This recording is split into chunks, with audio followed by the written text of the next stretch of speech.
كريستوفر تاكر نجم من نجوم هوليوود، واحد أفضل الممثلين الكوميديين في عالم الأفلام، ترك بصمة كبيرة في عالم الكوميديا الغربية. شخص بدأ مشواره من الصفر، بدأ من عروض بسيطة يدير فيها في مدرسته حتى وصل للستاند اب كوميدي وكسر الدنيا فهم، وصولا لمبتغاه الأول اللي هو الوصول لهوليوود. ممثل في ناس واجد ما تعرفاش، ولما يعرفوه وشوفوا أفلامه يقولوا هذا أفضل ممثل كوميدي في العالم. اليوم نتكلم عن كريس أو سموكي أو كارتر، بنحكوا قصته وبداياته حتى وصوله لهوليوود، وبنحللوا شخصياته في أفلام اللي بنتكلموا عليها سواء رش اور وفرايدي ماني تولك والباقي. إذا خليكم معي لنهاية المقطع باش نعرفوا قصة أفضل ممثل كوميدي بالنسبة لي، كريس تاكر.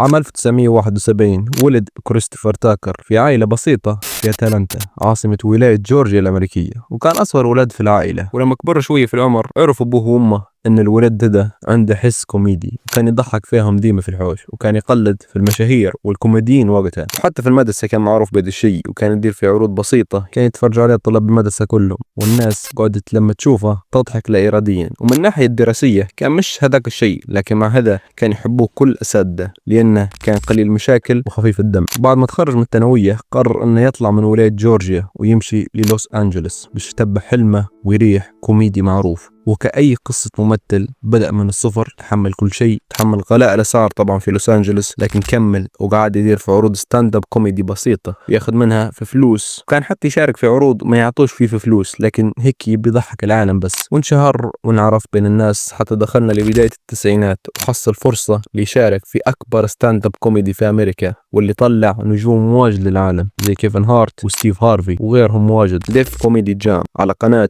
HBO، والناس حبوه بشكل مش طبيعي، وقاعد يطلع أكثر من مرة في الستاند اب هذا. وبعد ما نجح في المسرح قدر يوصل لحلمه إنه يكون نجم من نجوم هوليوود، وبدأت العروض تجي من كل مكان. وبدأ بدور بسيط في فيلم هاوس بارتي 3 في عام 1994. في 95 شارك في 3 أفلام: ديد بريزيدنت، بانتر، والأهم فيلم فرايدي بطولة آيس كيوب وأكيد كريس تاكر. هذا الفيلم كان بداية الحقيقية لكريس، قدم فيه أداء خيالي وحبات الناس كلها، وتعلقت بشخصية سموكي مدخن حشيش اللي بيه مع صاحبه كريغ، وخلاه يخش على الحشيش حتى هو. الفيلم قصته مش قوية ولا معقدة ولا شيء، يوم جمعة طبيعي في حياة زوج أصحاب صارت لهم حاجات واجد في هذا اليوم، سوى مشاكل ولا تدخين حشيش، خنبة فلوس من جارهم وإلى آخره. وش تعرف كويس ان كريس هو اللي خلى الناس تحب الفيلم، وانه داروا جزئين ثانيات للفيلم، نيكست فرايدي وفرايدي افتر نيكست، والاثنين ما حقوش نجاح ولا تقييمات زي الجزء الاول. وبعد فرايدي دار فيلمه الثاني في 97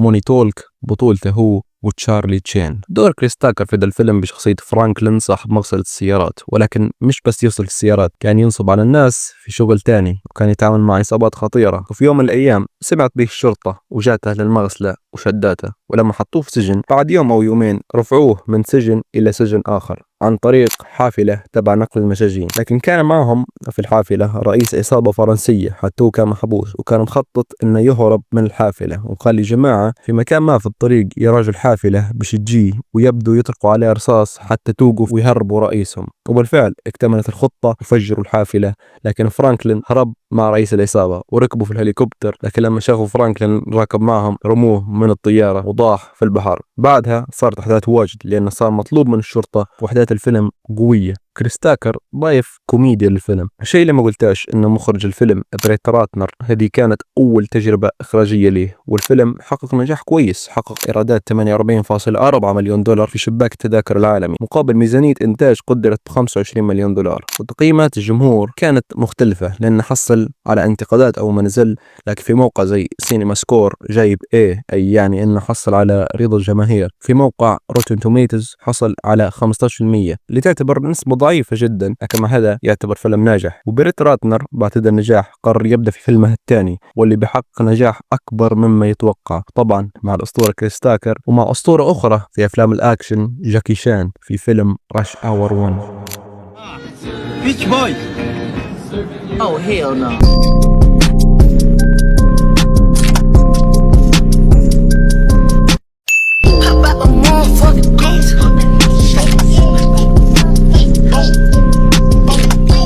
الفيلم الفيلم اللي مستحيل ما تعرفه سواء كنت صغير كبير شيباني في أي مرحلة عمرية بيعجبك الفيلم اللي يخلط بين الأكشن عند جاكي شان بشخصية لي والكوميديا عند كريس تاكر بشخصية كارتر، الشرطي اللي يحسب روحه شرطي كبير لكن في الواقع مش معبرين بكر في القسم بتاع الشرطة، وأيضا لي المحقق الأفضل عند رئيس سفارة هونغ كونغ في أمريكا. وفي يوم عادي بنت الرئيس صغيرة تنخطف من عصابة كبيرة ويطلبوا فدية 50 مليون دولار، والرئيس أكيد كلم ال FBI وقالوا له تو احنا نكمل القضية وبردوا بنتك لعندك، لكن الرئيس قال لهم انه عنده محقق في هونغ كونغ بيجي وبيحقق معكم اللي هو لي. فليه جاي من هونغ كونغ ووصل لأمريكا واستقبله كارتر اللي ال FBI وصوه انه يستقبله من المطار وقالوا له ما نبوش حق معنا لا هو ولا حتى انت، ولكن بعدها شاركوا في التحقيق. صارت وحدات واجدة في الفيلم. المهم هذا الفيلم حقق نجاح كبير في أمريكا وهونغ كونغ في كل العالم، وحصل على صافي ربح 244 مليون دولار، وكانت قيمة إنتاجه فقط 33 مليون دولار. وكريس تاكر بعد هذا الفيلم صارت عنده شهرة كبيرة بكل في هوليوود وفي العالم أجمع بعد دوره في الفيلم. وبعد رشاور 2 راح من أعلى الممثلين أجرا في هوليوود، حيتحصل على 20 مليون دولار في رشاور 2 و25 مليون دولار في رشاور 3. بعد سلسلة الأفلام الناجحة هذه كريس تباعد عن الأفلام لفترة،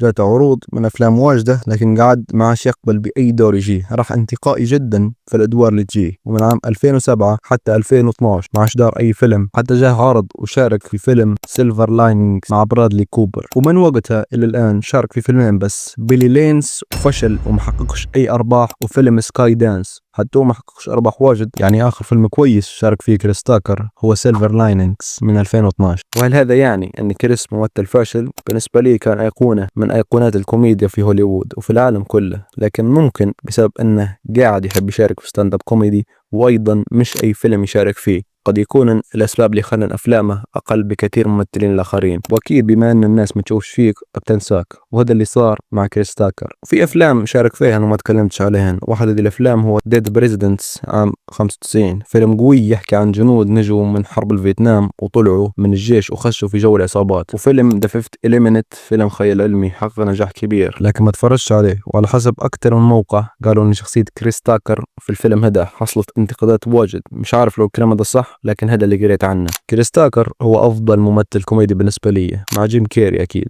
والناس اللي حبت كريس ما شبعوش منه، أفلامه شوية لكن هذا الشيء ما خلاش الناس تكرهه أو تنساه. كريس بأفلامه القليلة هذه خلى ناس واجد تحبه من جميع أنحاء العالم، بحسه الكوميدي النادر في هوليوود. وهذه كانت قصة كريس تاكر من أفضل الممثلين الكوميديين، ولو نسيت نقطة معينة تقدر تقولها لي في تعليقات الفيديو لوطة. والسلام عليكم ورحمة الله وبركاته.